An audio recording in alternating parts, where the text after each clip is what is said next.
नमस्कार, न्यूज 18 राजस्थान में आपका स्वागत है। मैं हूं आपके साथ प्रियंका राय।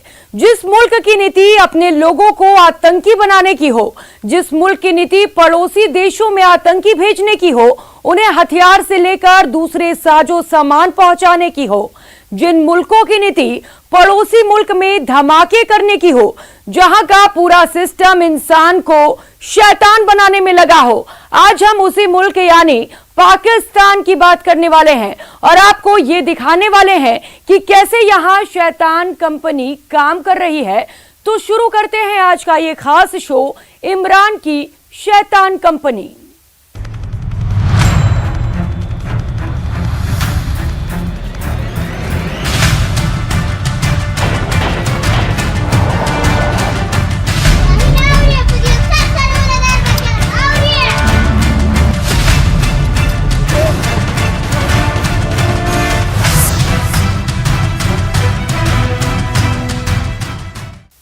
चोर चोरी से जाए, हेरा फेरी से ना जाए, कुछ ऐसा ही हाल है पाकिस्तान का। पाकिस्तान एलओसी पर सीज फायर के लिए तो राजी हो गया, लेकिन इसके साथ ही उसने भारत के खिलाफ नई साजिश की बुनियाद रख दी। साजिश एलओसी पर आतंकी घुसपैठ की। दरअसल पाकिस्तान सेना 3 दर्जन से ज्यादा आतंकियों को सरहद पार कराने की फिराक में है। खास बात यह है कि जनरल बाजवा ने इन शैतानों को कई भाषाएं सिखाई हैं। ऐसा क्यों, आइए दिखाते हैं आपको।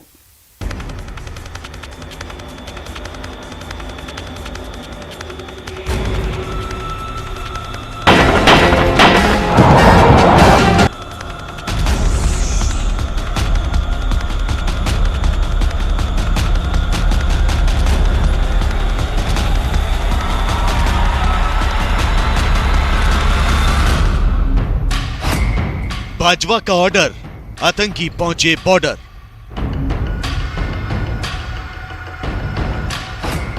घुसपैठ की फिराक में 3 दर्जन से ज्यादा आतंकी।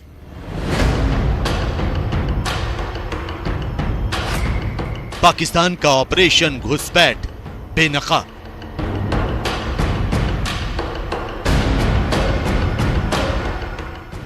पच्चीस फरवरी 2021 यानी वो तारीख जब भारत और पाकिस्तान के बीच एलओसी पर सीज फायर का ऐलान हुआ था।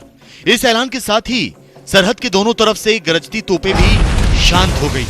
दुनिया को दिखाने के लिए पाकिस्तान सीज फायर के लिए तो राजी हो गया, लेकिन भारत के खिलाफ साजिशों के जाल बुनने बंद नहीं किए। न्यूज 18 को सूत्रों से मिली एक्सक्लूसिव जानकारी के मुताबिक पाकिस्तान की सेना और उसकी बदनाम खुफिया एजेंसी ISI अपने ट्रेंड किए गए 3 दर्जन से ज्यादा आतंकियों को सरहद पार करवाने की फिराक में है। सुरक्षा एजेंसियों के मुताबिक POK के 10 लॉन्चिंग पैड पर ये आतंकी मौजूद हैं और इन सभी को LOC पर मौजूद भारतीय सेना की चौकियों पर हमला करने की खास ट्रेनिंग दी गई है। सूत्रों के अनुसार सीज फायर की आड़ में पाकिस्तानी सेना ने एक बार फिर भारत के खिलाफ एक नई साजिश की बुनियाद रखी है। इस साजिश के तहत POK में लिपा घाटी में 10 लॉन्चिंग पैड्स के ऊपर 3 दर्जन से ज्यादा आतंकी सरहद पार करने की फिराक में हैं। उत्तरी कश्मीर के नौगांव, तंगदार और केरन सेक्टर के उस पार लिपा घाटी में इन आतंकियों को अलग अलग ग्रुपों में देखा गया है और इसमें लश्कर तैयबा के साथ साथ जैश ए मोहम्मद और अलबदर के आतंकी भी शामिल हैं। सूत्रों की माने तो संघर्ष विराम समझौते के बावजूद पाकिस्तान अपनी नापाक हरकतों से बाज नहीं आ रहा है। चूंकि पाकिस्तान की सेना और सियासतदान कश्मीर के बेहतर होते जा रहे हालात से परेशान हैं, लिहाजा वो जल्द से जल्द घाटी में किसी बड़ी वारदात को अंजाम देने की फिराक में है और इसीलिए वो इन आतंकियों को LOC पर जल्द से जल्द घुसपैठ करवाना चाहते हैं। सुरक्षा जानकारों का भी मानना है कि पाकिस्तान का सीज फायर के लिए सहमत होना महज एक ड्रामा है और इसके पीछे उसका असल मकसद कुछ और ही है। इस पे कोई शक नहीं कि सीज फायर सिर्फ एक बहाना है, ना सिर्फ FATF से बचने का, बल्कि इसके कुछ और कारण भी हैं, जैसे कि पाकिस्तानी सेना का LOC पर बहुत नुकसान, पाकिस्तानी सेना का एम्यूनिशन कम होते जाना, पाकिस्तान आर्मी और खासकर LOC पर डिप्लॉयड जो ट्रुप्स थे उनके अंदर फटीग। सूत्रों के मुताबिक उत्तरी कश्मीर के तंगधार और उरी और जम्मू के पुंछ सेक्टर से लगती पाकिस्तान की सीमा में मौजूद लॉन्चिंग पैड पर ये आतंकी घुसपैठ के लिए तैयार बैठे हैं। पाकिस्तान सेना के बैट दस्ते भी इन लॉन्चिंग पैड पर सक्रिय हैं। सूत्रों के मुताबिक इन आतंकियों की हिफाजत पाकिस्तान सेना के स्पेशल स्ट्राइक ग्रुप के कमांडो कर रहे हैं। इन्हीं कमांडो दस्तों के साथ आतंकी एक लॉन्चिंग पैड से दूसरे लॉन्चिंग पैड तक सफर करते हैं। लीपा घाटी में जैश-ए-मोहम्मद और लश्कर-ए-तैयबा के 10-10 आतंकी और अल-बद्र के 8 आतंकी मौजूद हैं। इसके अलावा हिजबुल मुजाहिदीन के भी 6 आतंकी लॉन्चिंग पैड पर मौजूद हैं। इन तमाम आतंकियों को 4-4 के ग्रुप में अलग अलग जगहों पर रखा गया है। इसमें या इनके साथ अफगानिस्तान में ट्रेंड आतंकी भी हो सकते हैं, क्योंकि पाकिस्तान नहीं चाहेगा कि अफगानिस्तान में ट्रेंड आतंकी पाकिस्तान की धरती पर बैठे रहे। वो जल्द अज जल्द उनको भारत के अंदर, खासकर कश्मीर के अंदर पहुंचाना चाहेगा। और जाहिर है कि इतनी रिस्क ले रहा है पाकिस्तान, सीज फायर होने के बावजूद भी उनकी दरअंदाजी की कोशिश कर रहा है। न्यूज 18 को सूत्रों से मिली एक्सक्लूसिव जानकारी के मुताबिक पीओके में मौजूद लॉन्चिंग पैड पर पाकिस्तान सेना के एक ब्रिगेडियर रैंक के अधिकारी अक्सर यहां का दौरा कर रहे हैं और वही इन आतंकियों को घाटी में आतंकी हमलों को अंजाम देने का प्लान भी समझा रहे हैं। लॉन्चिंग पैड पर पाकिस्तान सेना के ब्रिगेडियर के मौजूद होने का सीधा सा मतलब ये निकलता है कि पाकिस्तान की साजिश को जनरल कमर जावेद बाजवा का ग्रीन सिग्नल मिला हुआ है। इसके अलावा इन सभी आतंकियों को भारतीय सीमा के पास बनी भारतीय सेना की चौकियों की तस्वीरें और वीडियो भी दिखाई जा रहे हैं और पूरे इलाके का भूगोल भी समझाया जा रहा है। सूत्रों के मुताबिक इन आतंकियों को हिंदी, उर्दू, अरबी, पश्तो, पहाड़ी और अंग्रेजी भाषा के साथ साथ कश्मीरी भाषा भी सिखाई गई है। सूत्रों का कहना है कि घुसपैठ करने वाले आतंकियों ने पाकिस्तानी खुफिया एजेंसी आईएसआई के जरिए कश्मीर में सक्रिय आतंकी संगठनों जिसमें टीआरएफ, पीएफएफ, लश्कर-ए-मुस्तफा और गजनवी फोर्स जैसे सक्रिय संगठनों के कमांडरों के संपर्क में हैं, ताकि पाकिस्तान से घुसपैठ करने के बाद इनको यहां पर स्थानीय मदद मिल सके। गौरतलब है कि पाकिस्तानी खुफिया एजेंसी आईएसआई ने कुछ वक्त पहले कश्मीर में सक्रिय आतंकी संगठनों के नाम बदल दिए, ताकि पाकिस्तान दुनिया भर को ये दिखा सके कि कश्मीर में सक्रिय इन आतंकी संगठनों से उसका कोई नाता नहीं है। सूत्रों का कहना है कि पाकिस्तान के सियालकोट सूबे में सभी आतंकियों को पाकिस्तानी सेना की एक स्पेशल यूनिट ने 3 महीने की कड़ी ट्रेनिंग के बाद तैयार किया है। ट्रेनिंग पूरी होने के बाद इन सभी आतंकियों को पीओके के लॉन्चिंग पैड पर पहुंचाया जा चुका है। इनमें से कुछ आतंकी अफगानिस्तान में भी ऑपरेट कर चुके हैं। इसके अलावा दुनिया को दिखाने की गरज से पाकिस्तान के ही इशारे पर घाटी में सक्रिय आतंकी संगठनों ने भी अपने नाम बदले हैं, ताकि पाकिस्तान ये साबित कर सके कि घाटी में मौजूद आतंकी संगठनों से उसका कोई संबंध नहीं है। नाम बदलने से क्या होता है, यह पाकिस्तान भी अच्छी तरह जानता है। पाकिस्तान ये चाल कई बार खेल चुका है, लेकिन इस बार उसका मकसद यह था कि इन तंजीमों को इस प्रकार के नाम देने जिससे लगे कि ये भारत या कश्मीर के अंदर ही पनपी हुई कोई रेजिस्टेंस मूवमेंट है या इस प्रकार की मूवमेंट है जो कि भारत सरकार के खिलाफ है। जहां कोरोना की वजह से सब कुछ ठप है, वहीं आतंकी संगठनों में युवाओं को बहला फुसलाकर, डरा धमकाकर शामिल करने का सिलसिला बदस्तूर जारी है।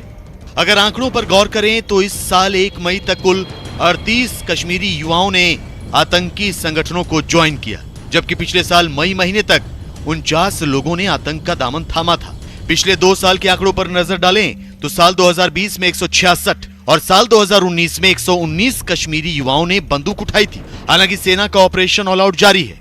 इस साल 1 जून तक सुरक्षा बल ने 48 आतंकियों को एनकाउंटर में मार गिराया। पिछले साल जून की पहली तारीख तक 60 आतंकियों को सुरक्षा बल ने ढेर किया था। मारे गए आतंकियों में सबसे ज्यादा हिजबुल मुजाहिदीन के 16, लश्कर के 11, जैश-ए-मोहम्मद के 3, अल-बद्र के 9, अंसार गजवतुल हिंद के 4 और दूसरे आतंकी संगठनों से जुड़े 4 दहशतगर्द शामिल हैं।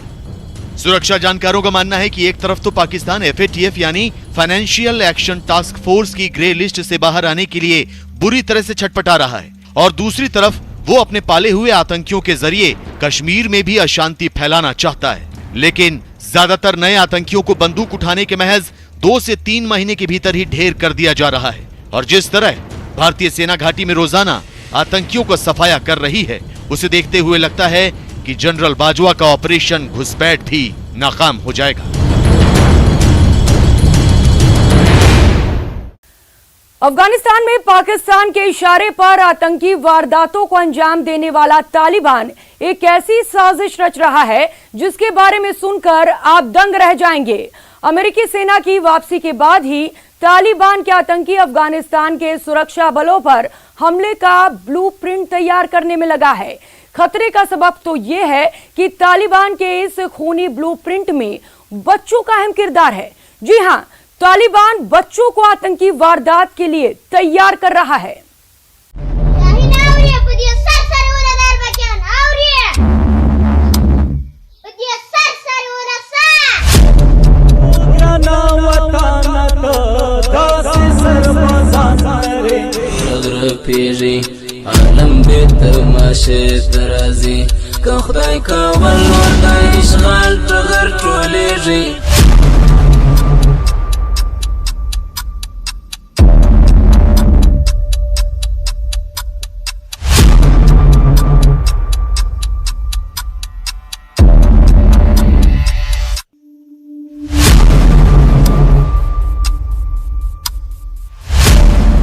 तालिबान की घातक साजिश का भंडाफोड़।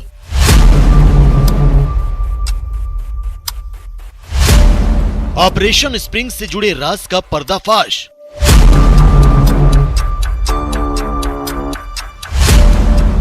तालिबान की बच्चा ब्रिगेड करेगी धमाका।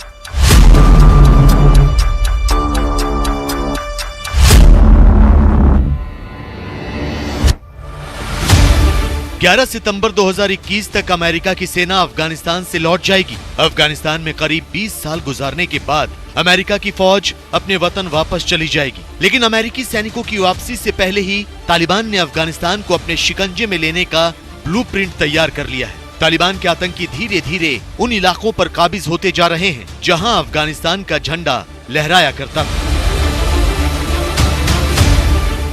यही नहीं, लगभग हर रोज अलग अलग इलाकों में तालिबान के आतंकी अफगान सुरक्षा बल पर हमले कर रहे हैं।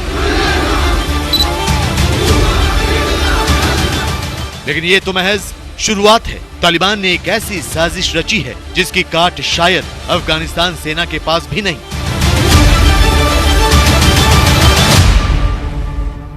तालिबान अफगान सेना के खिलाफ बच्चों के इस्तेमाल की खतरनाक साजिश रच रहा है। तालिबान बच्चों को ह्यूमन शील्ड की तरह इस्तेमाल करके अफगान सेना का मनोबल तोड़ना चाहता है। बेहद कम वक्त में आतंकी संगठन तालिबान ने 1000 से ज्यादा बच्चों की भर्ती भी कर ली है।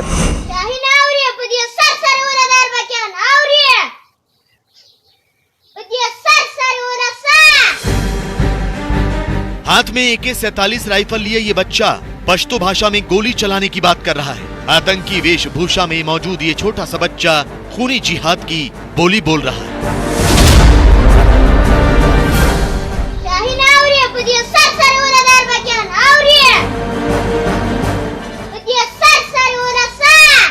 लेकिन ये तो तालिबान की बच्चा ब्रिगेड का सिर्फ एक सिपाही है। आतंकी संगठन तालिबान अफगानिस्तान में इस जैसे कई बच्चों की भर्ती कर एक ऐसी कातिल फौज तैयार कर रहा है जो न सिर्फ कत्लेआम मचाएगी बल्कि अफगानिस्तान सेना की हर हलचल की खबर भी तालिबान तक पहुंचाएगी। इस जैसे मासूम से दिखने वाले बच्चों का ब्रेन वॉश कर इन्हें दहशतगर्द बनाया जा रहा है। खुफिया सूत्रों से मिली जानकारी के मुताबिक अफगानिस्तान का आतंकी संगठन तालिबान बच्चों का इस्तेमाल मानव बम और ह्यूमन शील्ड के तौर पर करना चाहता है। अपने इस मकसद को अंजाम तक पहुंचाने के लिए तालिबान बड़े पैमाने पर बच्चों की भर्ती कर रहा है। पिछले कुछ महीनों में ही तालिबान 1000 से ज्यादा बच्चों की भर्ती कर चुका है। बच्चों के इस्तेमाल के जरिए तालिबान अफगान सुरक्षा बल का मनोबल तोड़ना चाहता है। अगर कोई बच्चा अफगान सुरक्षा बल के करीब जाएगा तो वो उस पर हमला करने से कतराएंगे और इसी का फायदा उठाकर तालिबान के आतंकी अफगानिस्तान सेना पर हमला कर सकेंगे। कहते हैं कि तालिबान ने 1000 के करीब बच्चों को रिक्रूट किया है। ये एक चिंता का विषय है क्योंकि जो छोटे बच्चे होते हैं वो बड़े इम्प्रेशनेबल होते हैं। उनके दिमाग को आसानी से चैनलाइज किया जा सकता है और इस्लामिक पंथी जो लोग हैं वो इसका इस्तेमाल करके, इस अवस्था का इस्तेमाल करके उनको सुसाइड बॉम्बर में बड़े आसानी से बना सकते हैं। आतंकी संगठन तालिबान अफगानिस्तान के अलग अलग इलाकों में घूम घूम कर लोगों से उनके बच्चे मांग रहा है। तालिबान बच्चों के हाथों में बंदूक थमाकर खूनी खेल खेलना चाहता है। तालिबान अफगानिस्तान में एक बार फिर आतंक का साम्राज्य स्थापित करना चाहता है, तो शायद यही वजह है कि वो लगातार प्रोपेगेंडा वीडियो भी बना रहा है, अफगानिस्तान के लोगों को बरगलाने की कोशिश कर रहा है। न्यूज़ 18 को मिला ये पहला वीडियो देखिए।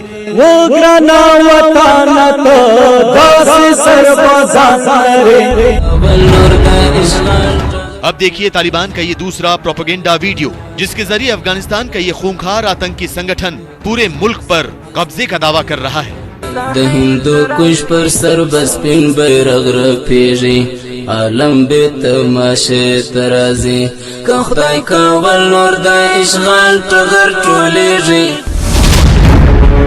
दरअसल तालिबान जून के महीने में अफगान सुरक्षा बल को बड़ा नुकसान पहुंचाने और उनका मनोबल तोड़ने के लिए बड़े हमलों को अंजाम देने की फिराक में है। स्प्रिंग ऑफेंसिव के नाम से हर साल तालिबान ऐसी वारदातों को अंजाम देता रहा है, लेकिन इस बार चुनौती बड़ी है। अफगानिस्तान के सुरक्षा बल को अमेरिका और भारत में प्रशिक्षण मिला है, सेना के पास अत्याधुनिक हथियार भी हैं और अफगानिस्तान की सेना पहले से कहीं ज्यादा ताकतवर हो गई है। लिहाजा तालिबान आम जनता का समर्थन हासिल करने की कोशिश के साथ बच्चों को ढाल बनाना चाहता है।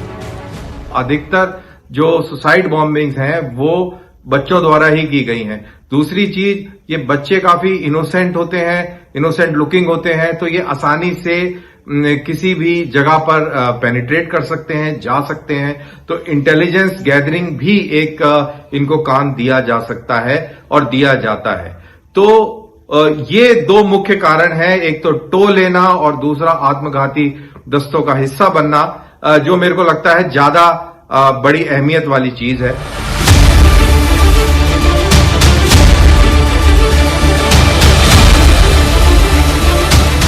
वैसे तालिबान की साजिश का असर भारत पर भी पड़ेगा। तालिबान अगर अफगानिस्तान पर काबिज हो गया तो भारत के निर्माण कार्यों को रोकने और उन पर हमला करने की कोशिश करेगा। चीन और पाकिस्तान चाहते भी हैं कि अफगानिस्तान से भारत का प्रभाव खत्म हो जाए। सिर्फ न्यूज़ 18 राजस्थान पर।